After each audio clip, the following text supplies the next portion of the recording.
I'm not here to fight your war. I'm here to end it. You know you're not Captain Marvel, right? What do you mean? I am Captain Marvel. For one thing, she's more full-figured than you'll ever be, and you got a little gut there. I am very... You look like a failed 80s wrestler. No, I felt 80s wrestler. No, I'm Captain Marvel. No, you look like more like Captain Failure. Ah! With this mask off. No! You got like a Captain Marvel fetish or something? This wasn't what you were supposed to see on Sorry, but the real Captain Marvel, she's sexy as hell. Well, I can be too. No. Welcome everybody to the Captain Marvel movie review. Well, I did my best, but it wasn't really that good. Or like Captain Failure. Oh, and you know what? Let me get out of this because this is not exactly the most flattering thing you'll ever see me in, so... Trust me, he's worn weirder. Oh, okay. Good. I'm glad I'm out of those. Those were not very flattering, right? Yeah, you did not look good wearing that. Well, we'll agree to disagree, but that's okay though. Brie Larson wore it better. I can't blame him. Guys, yeah, so we are talking about Captain Marvel here, and to let you guys know right off the bat, this is going to be a spoiler review, so if you have not seen the movie yet, definitely come back and watch the review and hear our thoughts, or if you don't care about that, then just continue on here. And we did want to say one thing before we really get into it about Stan Lee. Yep. Stan Lee, recently passed. Yes, he recently passed, but they had a very loving tribute for the man here. Get to see the cameos and behind the scenes for the Marvel movies that use little pictures of him on there. Pictures of him that you've seen as sort of the Marvel logo is coming in, and it's a really wonderful tribute, man. Yeah. Stan Lee. If it wasn't for him, we wouldn't have these movies, these comics. We wouldn't have these characters, and you know, credit to the man. He's just, from what everybody said, was a real humble gentleman and somebody who loved the fans, and he's gonna easily be missed. And it was a wonderful tribute. So definitely, rest in peace, Stan Lee. You will absolutely be missed, sir. Timeless person. If it wasn't for you, we wouldn't be able to enjoy this stuff. I agree completely. And now let's head into Captain Marvel. Now, right off the bat, this is the last one before we get to Avengers Endgame, man. This is the last one. This is the big push before we get this beginning of this.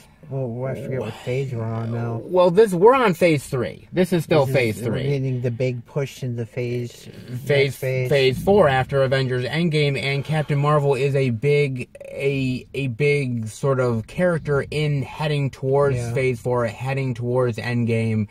And I mean, hopefully she can give them what they need to fight Thanos next time. Well, absolutely. I mean, my thing about it is where do you sort of see the character? I guess. I mean, were you excited? Were you like? See, the problem is I don't really know much about the comics myself. Yeah. I was never a really big comic.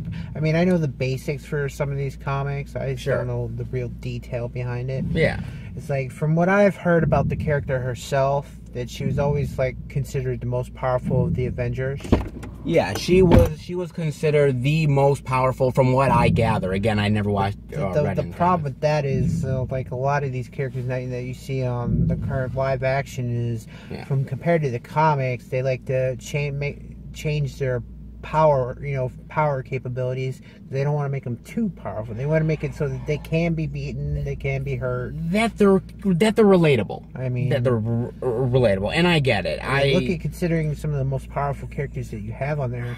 I mean, literally just physically alone, you've got the Hulk, you got Thor, you got Iron Man, depending on what suit he wears. Yeah, I mean, hell, even Quill, when he has his full celestial powers, is basically almost unstoppable. Sure. I mean, you have a lot of these characters who are very powerful, Captain Marvel being among the very powerful of them all.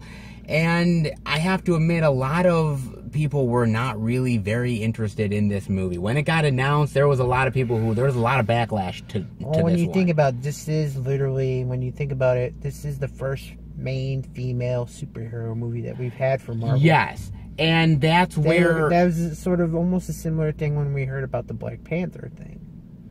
Well, oh yes, because of Black Panther and the idea of people were kind of a little bit resistant of it, and of course we know how well Black Panther turned out. Black Panther rolled out guns blazing, and they made a ton of money off that. Absolutely, everybody enjoyed it. So, where do you want to start with Captain Marvel, sir? Well, I mean, let's give you some casting so you know who's in this. We got Brie Larson as Captain Marvel. Yep. Samuel Jackson. Samuel Jackson's Fury. We've got Jude Law as her mentor in a lot of ways. Ned Benning is basically like the leader behind the Kree. Yeah, you've got her. You've got Lee Pace back as Ronan the Accuser. You've got Jemon Hansu back as well. Clark Gregg playing Agent Coulson. Agent Coulson.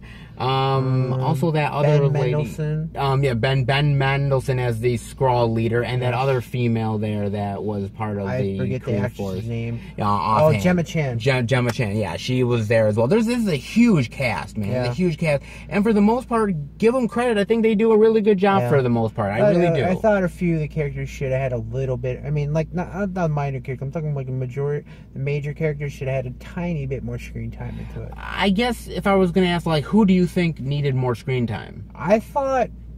Well, I could say Jude Law's character was pretty much on the level for what he had, but he could have had a little bit more. Yeah, okay. I think in the Annette Bening character of playing the Kree leader should have had just a slight more into it. I would have liked to have seen a little bit more of that, not gonna lie. Annette Bening character does not play one, but she plays two different characters in this movie. Yes, and you don't really delve a lot into it. I don't know whether you needed a lot more of it, but a little bit more. I thought it could flush out a little bit more. I also wanted to see a lot more of Carol Danvers' friend. I forget the character's name already. I forget the character's name already. It's escaping me. Yeah, because she was pretty cool. I mean, she was not something you expect. She was pretty much a badass. I really liked her a lot. I liked her. I would have liked to see a little bit more there. She reminded me of Top Gun with Tom Cruise. Yeah. I felt like Tom Cruise and the other actor that was with it, because it's been such a long time since I've seen that movie. Anthony Edwards. Anthony Edwards. We gotta say it.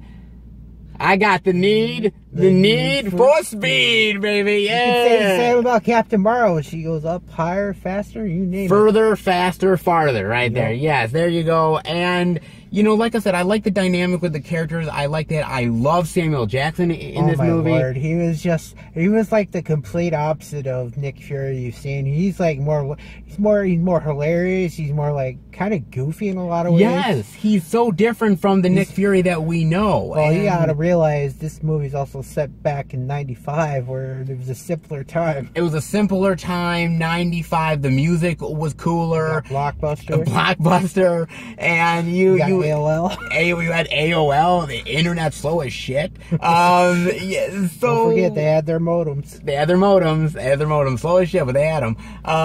And he was just really great. He had a full head of hair. He looked younger with the de-aging. So did Coulson, which I'm not gonna lie, the Coulson one looked a little bit more weirder because a little goofier because he actually had hair on top. Hair on top of his head, and I'm sorry. When I saw that, I was like, I covered my mouth. I was kind of laughing inside. I'm kind of like, oh my god. It kind of felt good seeing younger Fury, younger Coulson's. Like, these guys haven't really ripened into their characters that they are now. They haven't been like fully hardened yet, and so like it was cool to see them in a different way that we're normally felt not like they used were to almost seeing like the rookies of S.H.I.E.L.D. now. Yes, which I really like that a lot. I thought that was really cool. And you know, now to really say about Brie Larson, I think Brie Larson pulls it off, man. Yeah. I'm gonna say it right off the bat. I think Brie Larson really does. Yes. I'll give her real props for the physical stuff in this movie. Oh my God. She does a lot. She trained for 9 months to get this. I mean,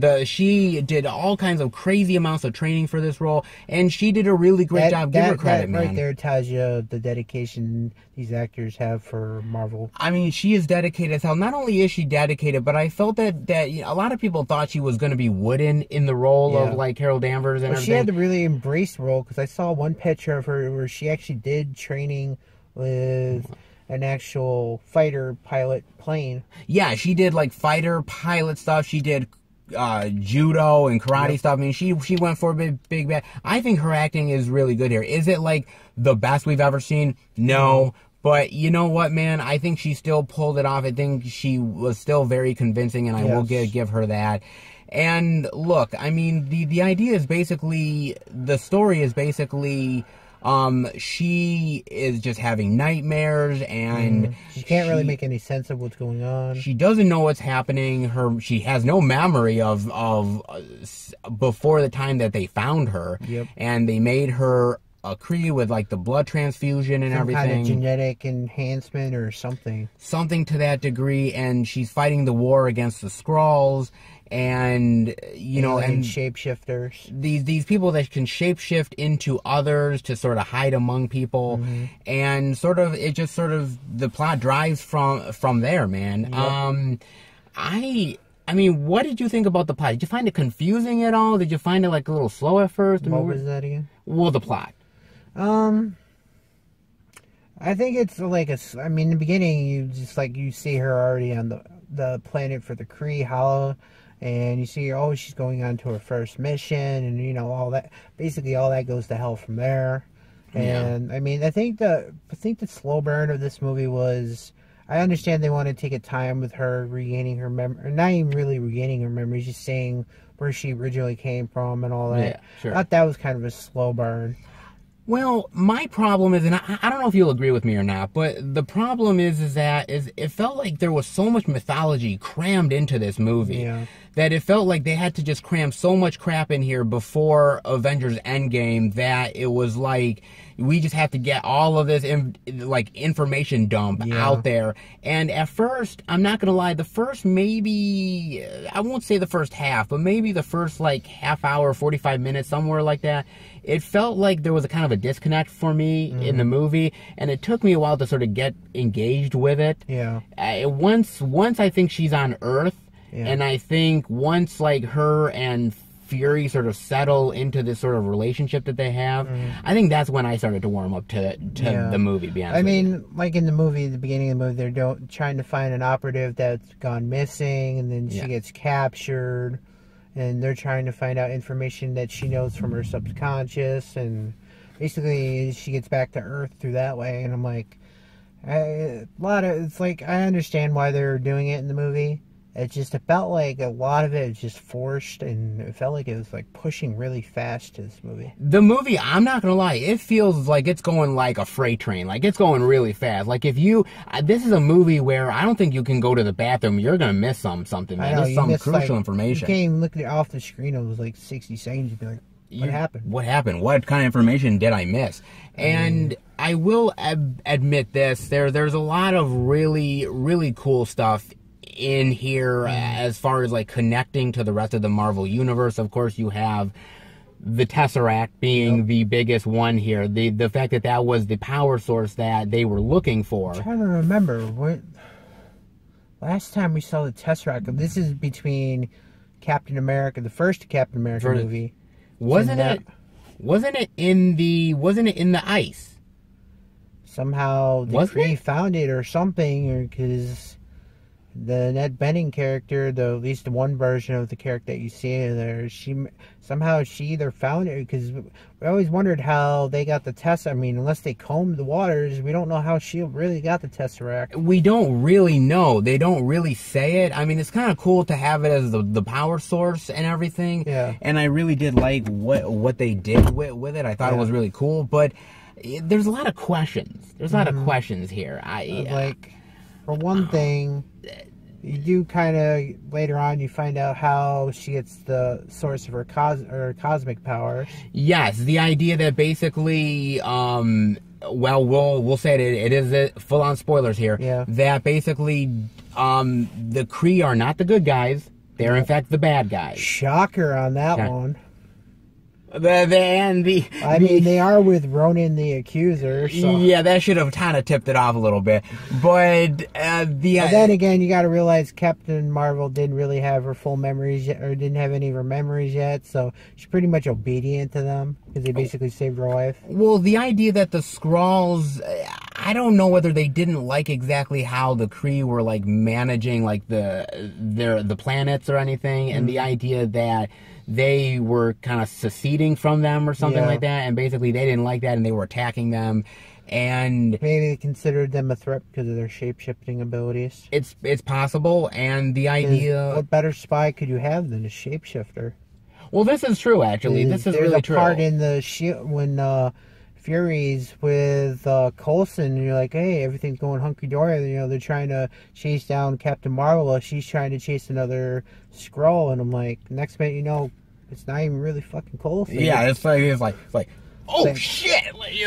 For that point, she didn't even know about aliens at this point until they actually saw one up close. Yeah, they didn't even know. I mean, I will say this much. I like the idea that it switches up like that, and the idea that Jude Law ends up trying to kill Carol Danvers, and she ends up exploding the actual ship that had the power source in it, or the engine part of it. Well, you got to realize the engine core itself is the energy sources come from the Tesseract itself. Yeah, so when she blew it up, it went right into her, literally right into her body. Yeah, she absorbed all that energy. You know, it's an interesting fact is like she is the third person to get powers from an Infinity Stone. Who are the other two? Scarlet Witch and Quicksilver. Oh, you're right about that. You're right. I didn't even think about that. That they makes me wonder if there's a certain percentage of the human population that could withstand the power of these stones. It's possible. I mean, she's one of them, so I mean that does make sense. You still got what other stones besides the Tesseract and the oh my God, the Tesseract and the Mind Stone. You still got the Power Stone. The Power Stone? Oh God, I can imagine what some. Oh jeez! Oh my God! They get like Superman level power or something, or stronger than the Hulk. Like freakish level. I have a prediction that the Hulk might get enhanced through the Power Stone. It could be for Avengers Endgame. They might make him in the world. I forget what they call it, World Class Hulk or World Killer Hulk or something like that. That'd be terrifying. That would be really cool. I mean, there's a lot of really great Time Stone, the Time Stone, everything. Soul Stone. There's one other I'm forgetting. It's really cool, and to be honest with you, there's, like I said, I like those connections into the Avengers stuff, and I will say this: as far as the action is concerned, the action is good. I think some of it's a little too fast to keep an eye on where it's going. I mean, I will agree with you. It goes fast, man. The action is a fight scene where she's fighting her old Kree comrade, and she's just like tossing them around like they're nothing to her now. Yeah, it goes really fast, and in some ways you wish it kind of was slowed down a little bit, and also it's very CGI heavy at times, which look, I get it's supposed to be. But it's not bad. It's just it's a little bit confusing at times, the action. I will say that much as well. As far as that look, I mean the CGI is good as well, and I mean for the most part, I think the movie looks good and everything. I mean it's not a bad movie. What did you think about the 180 that they did with the Skrulls? I liked it because sometimes it feels very much like, these weird looking alien people are... Oh, they're the bad guys. They're the bad guys because they look really weird, and we don't like weird looking people. And I like the fact that it switches it up like that. I like the fact that, of them being the good guys. I think it's kind of good that it's like, oh, all the Kree are bad. It's like you find the occasional one are good too. Yeah, one are good too. Same thing with the Skulls. It's like, oh, they're bad, you know, like, no, wait, they're really not bad. They're kind of the victims They're here. kind of the victims a little bit. And like I said, I think the Skrulls are really good. And I gotta say this, I really like the makeup design of the Skrulls as well. I like the pointy ears. They almost look like Spock. Kind of remind me of the Dark Elves from Thor Dark World in little ways. Yes, it kind of has that look to it a little bit, but not little differently, obviously. But I really did like the design of it. I thought that Ben Mendelsohn, who is usually the bad guy in a lot of this shit, turned out to be actually the good guy, semi-good guy. And I really like his acting here. There's certain moments where it's just really, really funny. There's a part where he gets into things like, it's like they're trying to find out the location for this secret base that one of the characters played by Annette Bening, like, oh, I got a secret base, and they're trying to find it. This guy's like, oh, it's coordinates. It's not that type of coordinates on Earth. It's up in space. She's like, how do you not figure this out? You're my science guy. He's like, It's like, you guys are like probably at least a couple hundred to maybe a couple thousand years more advanced than us, yet you guys can figure this out. Speaking of the comedy here, to be honest with you, like I said, it had its moments.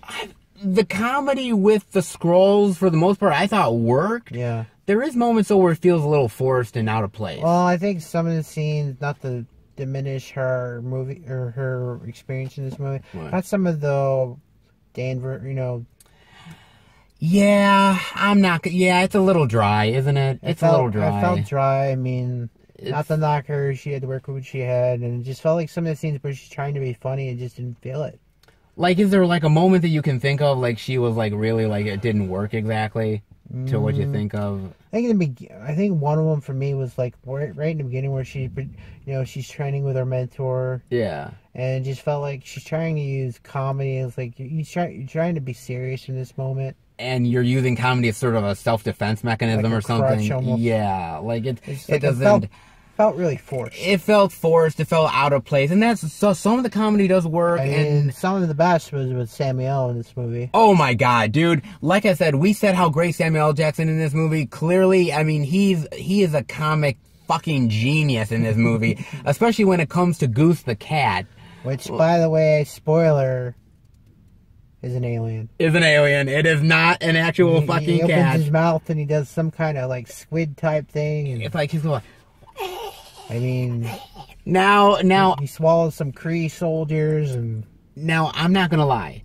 I recently bought a movie called Uninvited, which has another cat coming out of another cat's mouth, and it's like killing people. So sure that wasn't Goose. So this reminded me of that so much. I was like, holy fucking shit! I was like, my god, they took that right out of that fucking movie. Check your mouth, make sure you don't got a cat coming out of there. Am I good? No, that's probably just your dinner coming up. Oh, okay. And even the Skrulls are like, you don't want to be near that creature. Here's the question I have for you. Okay. How did the cat even get on Earth? Alien, whatever it's called. That's actually a good point. I didn't even think about that. How did what happened to the cat? I mean, this movie takes place in '95, and we're going all the way up to 2019. It's like, the cat died? Yes, we actually haven't seen... And here's the thing about it, right? So basically, towards the end of the movie, they're trying to get the Tesseract out of the space, out of the hands of the Kree. I mean, I can understand why Danvers can hold it, because she's got the power of the Tesseract flowing through her. But there's a couple people that hold it that I don't think should hold it. The last time somebody held it was literally... It was the Red Skull. The Red Skull, and he literally was like, transported. And so... Maybe it depends on how powerful you are? I don't know. Maybe. I mean, I will say this much, though. When they're trying to escape the Kree and everything, Samuel L. Jackson's Nick Fury, he has the cat. And the cat... He literally grabs it. Tentacles go flying. People start dying. He puts the Tesseract in his body, in the cat's body. How that didn't destroy that alien, I don't know. I don't fucking know. It felt like a Men in Black moment with the cat. Yes, like I'm almost thinking, like, where the fuck is Will Smith and Tommy Lee Jones when you fucking need them, right? What the fuck? They're like, a subdivision of S.H.I.E.L.D. They're a subdivision of S.H.I.E.L.D. You know, they self-finance themselves. Probably. But it's like, but I do think Goose the cat though is really, really cool, man. I like the part when like you see a couple Kree soldiers try to like, he's like, get him, Goose, and he's like, make up your mind. I really love that stuff that you don't see coming like that, because I remember being in the theater watching that, and with the first time that the cat like has all the tentacles and comes out, and what happened Everybody was like, what the I literally turned to John and I was like, what the fuck was that shit? Like, and ironically, we find out how Fury gets his scar on his face. Yes. Now, I'm not gonna lie. Like, for most of the movie, I was sitting there like, when are we gonna see him lose his eye? Like, I'm like, what is happening here? And then we finally know it, and it was the cat. Yeah. The cat scratched him, but we don't know. We don't know if it was just the scar or was the eye or both. Well, it has to be the eye, right? I mean, we know he gets the scar from the cat. But we don't know about the eye. Well, we don't, but he does have it for the upcoming Black Widow movie. If he makes a cameo. They actually might, but he does have the whole patch on towards the end, so maybe he has a... In a lot of ways, they're kind of foreshadowing his future character. Yes, they are foreshadowing his future character of going into maybe the Black Widow movie, I mean, and everything like that.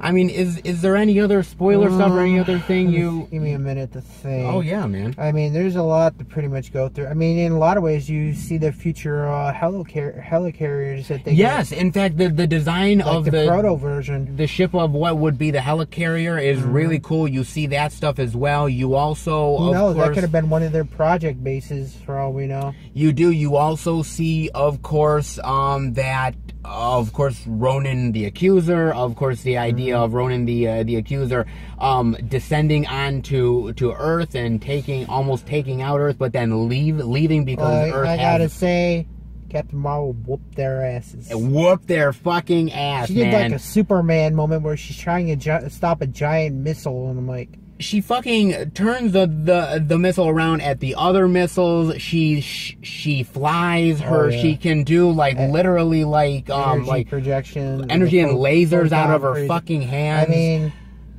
I mean, at least there's a cool thing they explain. It's like when she does the mask scene where you see the little hairdo. Yeah. It's the same thing with like Quill where they can survive out in space. Because I was like wondering how they can explain that. I understand she's powerful now, but it's still there's no way she'd be able to breathe out in space because she's still technically part human. And my problem, I guess, and I guess we'll find out soon enough. But my problem, I think, Bob, is that. When you have a character that's so fucking powerful, like a Captain Marvel, isn't it kind of like hard to put that character into an Avengers movie? Because it's like I said earlier, I think they're going to limit certain characters' powers so that they're not as powerful as they are in the actual comics. Yeah. Because, I mean, literally, even with the combined might of majority of the Avengers, they barely slow down Thanos.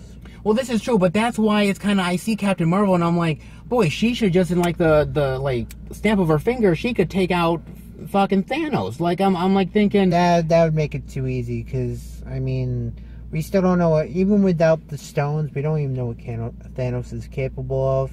And even with the stones, depending on how much power you can still use from it, he's still going to be hard to beat. I mean, that's true, too. I mean... And again, you don't even have the full force of the Avengers and the Guardians to help out. Well, that's true, too. And that's why I'm really curious about where she's going to go with this. And also, to let you guys know, there is 2 end credit scenes. Yep.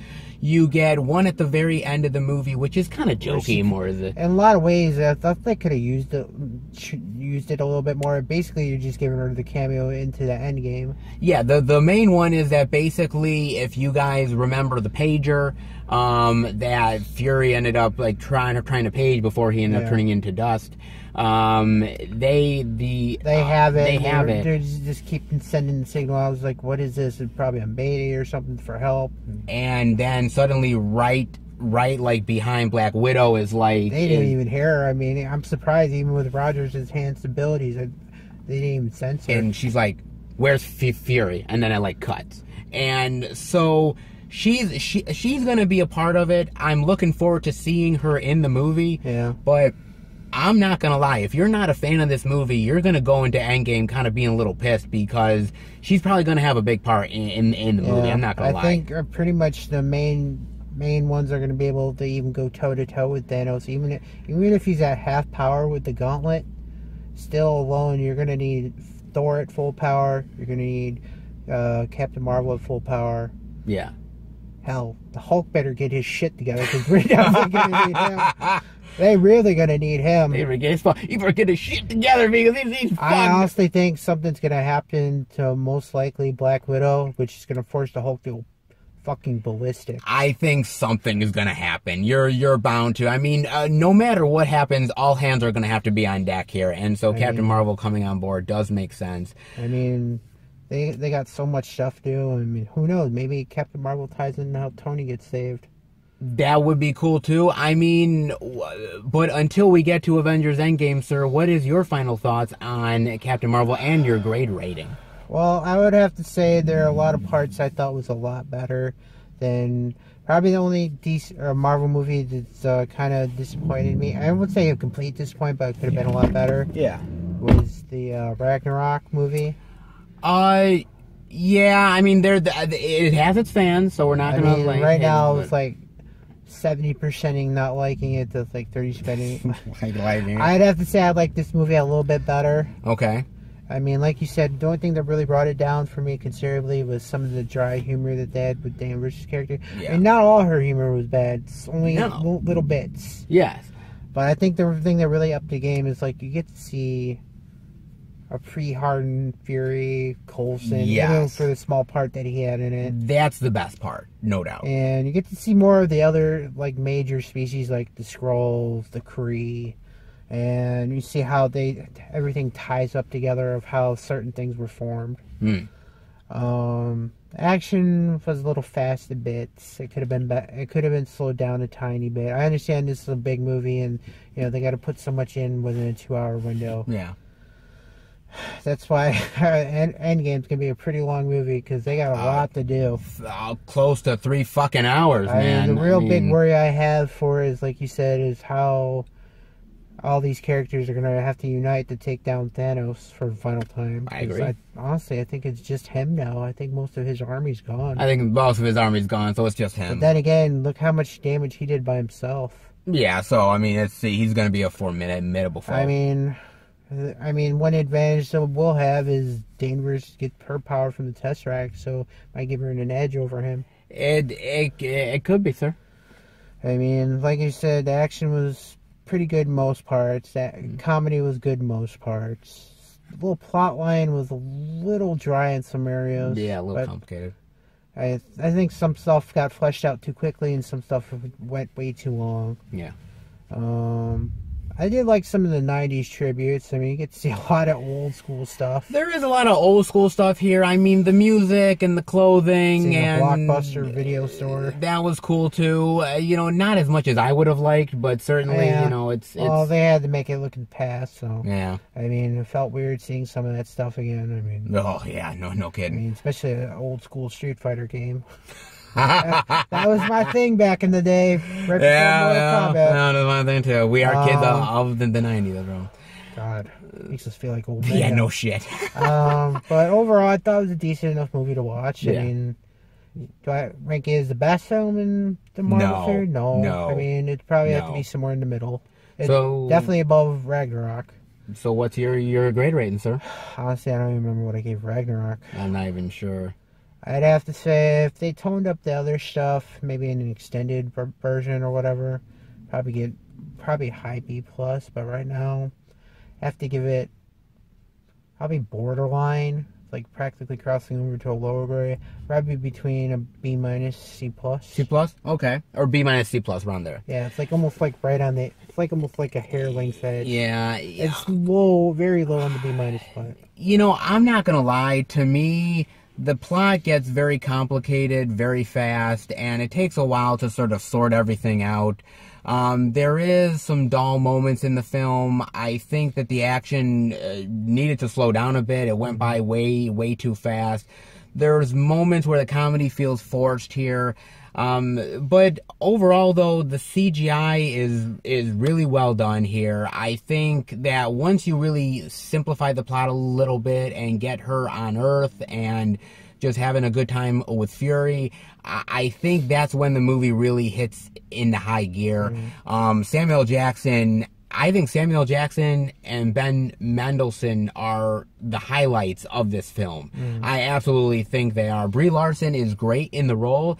I don't think she's the absolute best, but I think that for what she was given, I think she really works hard at what she's got. She plays vulnerable, she plays tough, she plays skilled. I love the flashbacks. I think the flashbacks are really well done, and it really shows a woman having to really take charge and prove herself. I like that. I like really strong female characters on film.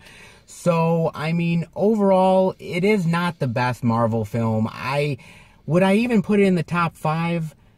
It's hard to say because there's some pretty good top 5. I don't know if I'd ever put it even in the top 5. I'm just going to be honest here. I mean, right now, for me, the Avengers would be in the absolutely. I mean, any top 5. Probably not Ultron, but at least the other Avengers movies. It would be. I don't think this gets top 5. I think it'll probably get top 10 for sure. For me, like I said, there's a lot going against this movie, and it's not the greatest.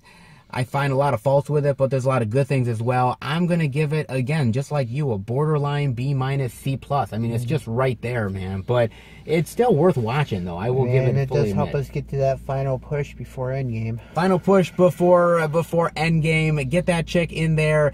If she doesn't do the job, Ant-Man definitely will. So, yeah, you know, one or the other. Somebody's bound to kick Thanos' ass for sure. And honestly, he really needs it. You're damn right. All right, everybody. Hope you enjoyed the review here. And I'm back in my Marvel gear here. And you know what? Time to really be Captain Marvel. Because look, I'm just as good as Brie Larson. I can pull off the Captain Marvel thing. I can pull it off, guys. No. Can't even get the mask on right. Shut up.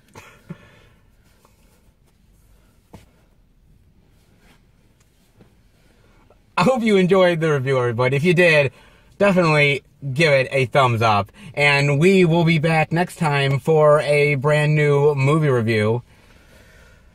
You having premature photon blast ejaculation? That's none of your business. That's none of your goddamn business. Yeah, you can go to the doctor for that kind of problem. I might just do that. Oh, Lord. All right, everybody. I feel sorry for the rest of the Avengers who have to put up with this. You'd be like on their D list. But I'd still be on the list. I'd still be on the fucking list. You'd be like, if you were the world's last hope, we're screwed. Let us know, guys, what you think of Captain Marvel. Good, bad, in between. Definitely let us know. And, hey, I can be the savior just as much as Brie Larson can. Come on. She could kick your ass. Well, who can't? Take care, everybody.